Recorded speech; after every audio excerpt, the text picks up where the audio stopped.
Thank you. My question was about Zimbabwe. Mr. Annan, it's been about 3 weeks that the elections took place. The results haven't been announced yet, and there's reports of violent crackdowns on people supporting the opposition. I was wondering, what do you think can be done to help this country out of the election crisis, and does the international community need to step up pressure on President Mugabe? It is completely unacceptable that so long after the elections, the results are not out. I think one should enter elections accepting the rules of the game. You don't go to elections and with the view that you will only accept the results if you win. I have indicated that the neighboring countries and the African governments have to really step up to the plate and act and use necessary pressure and means to get action. I notice the opposition has appealed to the UN and the African Union to intervene, and I regret that it's taking so long for any serious or effective intervention.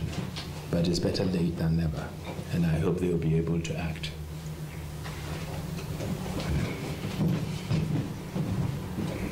Mr. Annan, Kuwait News Agency.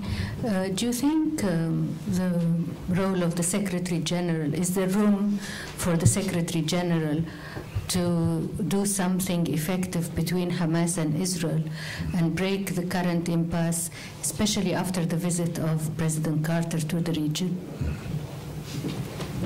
Okay, now I know which Secretary General you were talking about. I thought it was this one.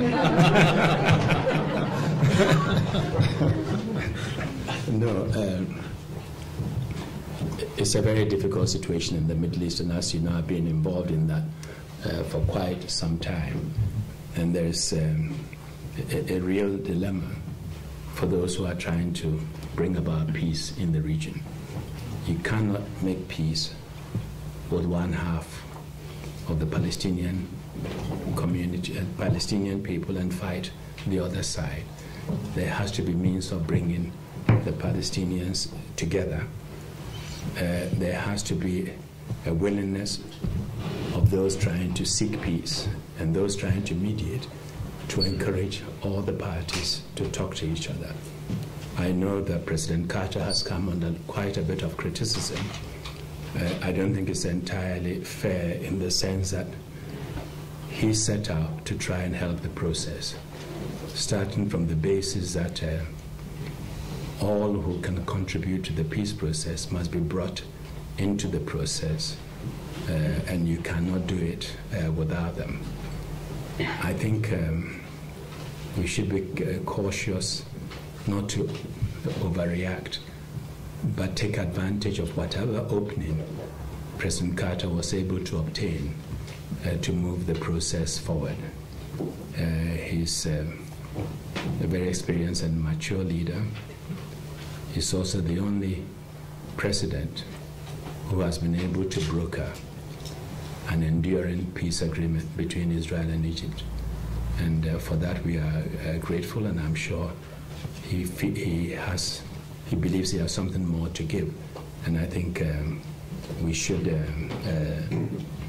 understand where he's coming from. On the question of the Secretary General taking initiatives, we have to be very clear here. On the Middle Eastern issue, the heavy hitter has to be the U.S. administration. It's always been the U.S. government and the U.S. administration. Other players have been able to assist, but you cannot make a major step without the full commitment, engagement, and determination of the U.S. government. I was a member of the quartet, and it was clear to me then, and it is clearer even to me now. And so it would be wrong to put the responsibility on the shoulders of Secretary General Ban Ki-moon. He's doing his best, he's helping, but we need to look to the U.S. leadership and sustain mediation efforts to get the results. Okay, go ahead. Yes, here.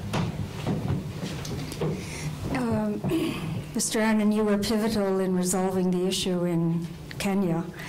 What is your outlook about what has actually emerged from this this situation? The cabinet seems to be a little top-heavy, if I might say, with 40 people, somewhat cumbersome. What is your sense about what's going to happen? No, I firmly believe that it would work.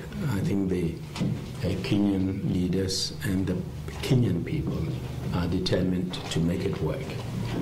What is also important is that the Kenyan civil society and the population feel empowered now. I could tell the difference between when I first got in January and my visit last week when the cabinet was put together and unveiled. They are much more engaged. The newspapers have been very active. Civil society is very active, and they know that they cannot leave it to the politicians alone. And when I started the process, I told them I wanted to run a very transparent process and promise them that every agreement we sign will be made public. So we signed about 4 series of agreements, and they all went public, telling them it's their process and they should be active and not leave it to the politicians alone. Yes, the cabinet could have been smaller. At the time we signed the agreement, there was 34 positions. Now it's around 40. And quite a few Kenyans were disappointed that the cabinet was not lean and mean, as you sometimes put it, that it could have been lean. But what is important is that I think they were shocked by what happened, and they are determined not to let it happen. I had a series of meetings with civil society, with religious groups, with business community. I recall a meeting with the business community, a group of them who were accountable for 85% of the Kenyan GDP. That is power. That is influence. But when I asked them, how did you use this influence before the explosion, they were not engaged. When I saw them again this time, and they are fully engaged. The same thing with other groups, and they are going to be very active. And I walked away from Kenya last Saturday, very encouraging. I'm confident they will make it work. I think we should give them a chance. But here I must say that the credit for the success should go to the Kenyans and the African Union. I think the international community also played it right this time, because we don't always play it right. They heeded the early warning system, early warnings, and got in early. There was only one negotiating process, the one I led, and the international community, through my coordination, spoke with one voice and acted in concert. And I think we were also able to discourage too many high-level visitors, who some may come to plant their flag, but it takes time away from the mediators. And sometimes having meetings between the two parties, when you are not particularly involved in the negotiations, they hear different messages and they interpret it differently, and it complicates mediation.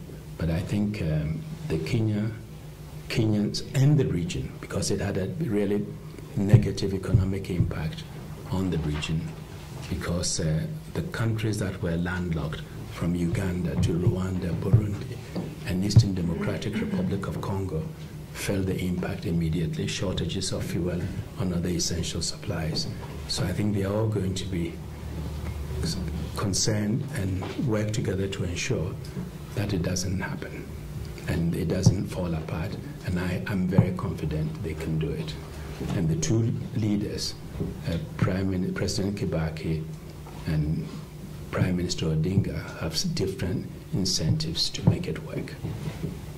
Thank you. Yes.